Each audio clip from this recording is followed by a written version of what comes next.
வணக்கம் மக்களே.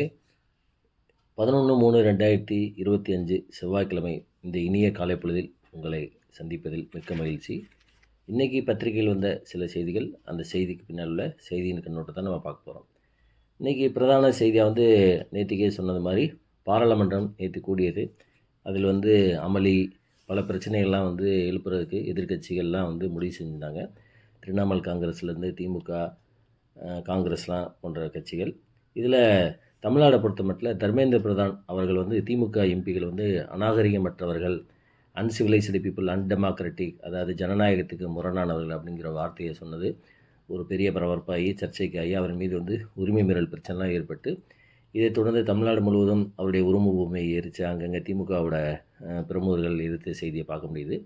அவர் ஏன் தர்மேந்திர பிரதான் அப்படி சொன்னார் அப்படின்னா, இந்த நேஷ்னல் எஜுகேஷன் பாலிசி, அதாவது தேசிய கல்விக் கொள்கையில் முதல்ல ஆரம்பத்தில் தமிழ்நாடு அரசு ஏற்றுக்கொள்ளும், நாங்கள் இந்த என்இபியை தேசிய கல்விக் கொள்கை ஏற்றுக்கிறோம் அப்படின்னு சொல்லி பிஎம் ஸ்ரீ பண்ணி பிஏ, அதாவது பிரைம் மினிஸ்டர் பிஎம் ஸ்ரீ பள்ளிகளை ஏற்றுக்கிறோம் அப்படின்னு சொல்லிட்டு இப்போ அவங்க பின்வாங்குறாங்க, யூட்டர்ன் அடிக்கிறாங்க அப்படின்னு சொல்லியும், இதனால் கூச்சல் குழப்பம் ஏற்படுத்தினால தர்மேந்திர பிரதான் ஒரு அவசரமாக, அதாவது கோபத்தில் அந்த மாதிரி ஒரு வார்த்தையை பயன்படுத்திட்டாரு அப்படின்னு குற்றச்சாட்டுகள், அன்சிவிலைஸ்டு பீப்புள் அப்படிங்கிற வார்த்தையை பயன்படுத்திட்டாரு அப்படின்னு சொல்லி எதிர்க்கட்சிகள்லாம் திமுகலாம் எம்பிகள் வெளிநடப்பு செஞ்சாங்க. அதுக்கப்புறம் உரிமை மீறல் சொந்த மாதிரி பிரச்சனை நடந்துருந்துச்சு. அதுக்கு விளக்கங்கள் இவர் முக ஸ்டாலின்லேருந்து, அதே மாதிரி அன்பில் மகேஷ் எல்லாருமே இதுக்கு விளக்கம் கொடுத்தாங்க.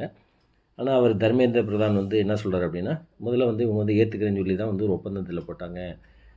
இதனால் தமிழ்நாட்டோட அந்த படிக்கக்கூடிய மாணவருடைய எதிர்காலத்தில் விளையாடுறாங்க அப்படின்னு,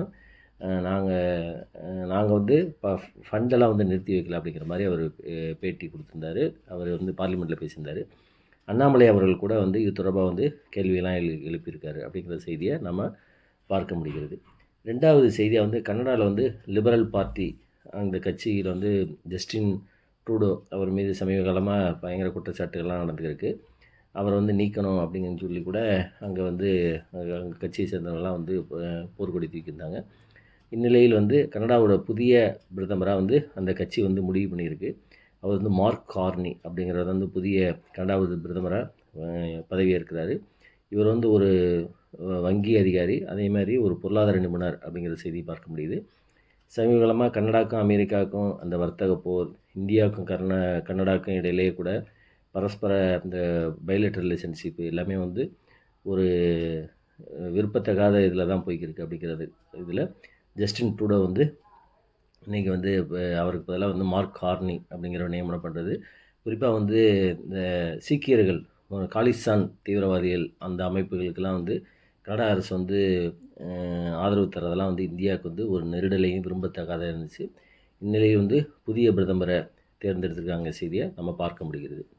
மூணாவது இந்த மதுபான ஊழல் இப்போ தமிழ்நாட்டில் இடி ரைடு நடந்துச்சு, அமலாக்கத்துறை. அதே மாதிரி சத்தீஸ்கரில் அந்த மாநிலத்தோட முன்னாள் முதல்வர் பூபேஷ் பலுக்கர், அவருடைய பேரில் பூபேஷ் பகேர், அவர் பார்த்திங்கன்னா 2018 2023 வரைக்கும் மாநில முதல்வராக இருந்தார். காங்கிரஸ் கட்சியோட முதல்வர். அவருடைய பையன் வீட்டில் நேற்றுக்கு அமலாக்கத்துறை சோதனை நடத்துகிறாங்க. 2200 கோடி அரசுக்கு இழப்பு, அதாவது ஊழல் நடந்திருக்கு அப்படிங்கிறோம். மதுபானம் கொள்முதல் பண்ணதில் ஊழல் நடந்திருக்கு அப்படின்னு சொல்லியும் இந்த செய்தியில் பார்க்க முடியுது. சத்தீஸ்கர் மாநில முன்னாள் முதல்வர் வீட்டில் அமலாக்கத்துறை சோதனை அப்படிங்கிறது.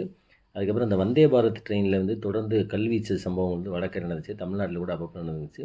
நேற்றுக்கு திருநெல்வேலி, சென்னை, எழும்பூர் அந்த வந்தே பாரத் எக்ஸ்பிரஸில் தூத்துக்குடி மாவட்டம் கடம்பூர் அந்த பகுதியில் வரையில் வாஞ்சிமணியாச்சிக்கும் திருநெல்வேலிக்கு இடைப்பட்டதில் அந்த ட்ராக்கு பக்கத்தில் இருந்தவங்க விசமிகள் கல் வீசினார்கள் அப்படிங்கிற செய்தியை பார்க்க முடியுது.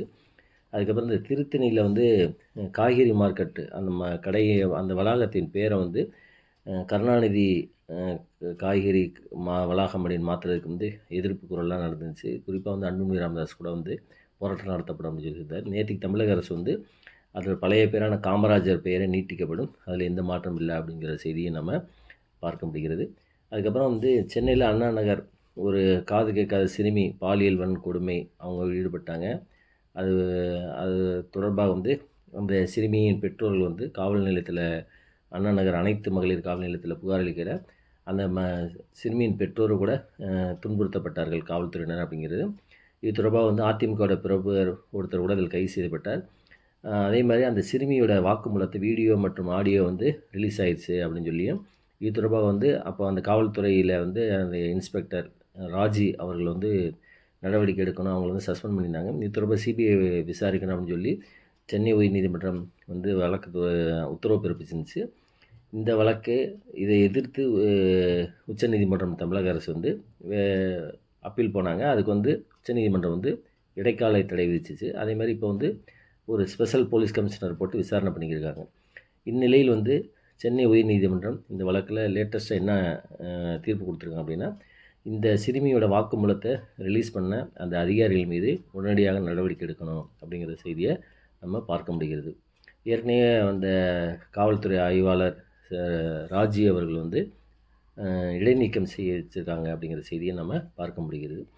அதுக்கப்புறம் இந்த தெருநாய்கள், வெறிநாய்க்கடி, ரேபீஸு வெயில் காலம் அதிகமானதுனால தமிழ்நாட்டில் கடந்த 50 நாளில் 77,540 பேர்த்துக்கு வந்து, அதாவது 77,540 77,540 பேர்த்துக்கு வந்து வெறிநாய் கடிச்சிருக்கு. அதில் 3 பேர் இறந்துருக்காங்க அப்படிங்கிற செய்தியும், இந்த வெறிநாய்க்கடி வந்து நாளுக்கு நாள் அதிகமாகிருக்கு. இது காரணம் வந்து தெருநாய்களுடைய எண்ணிக்கை. அதுக்கு வந்து ரேபீஸு அந்த ஊசிலாம் போடாதனால இது வந்து ஒரு பெரிய பிரச்சனையாகிருக்கு அப்படிங்கிற செய்தியை நம்ம பார்க்க முடியுது.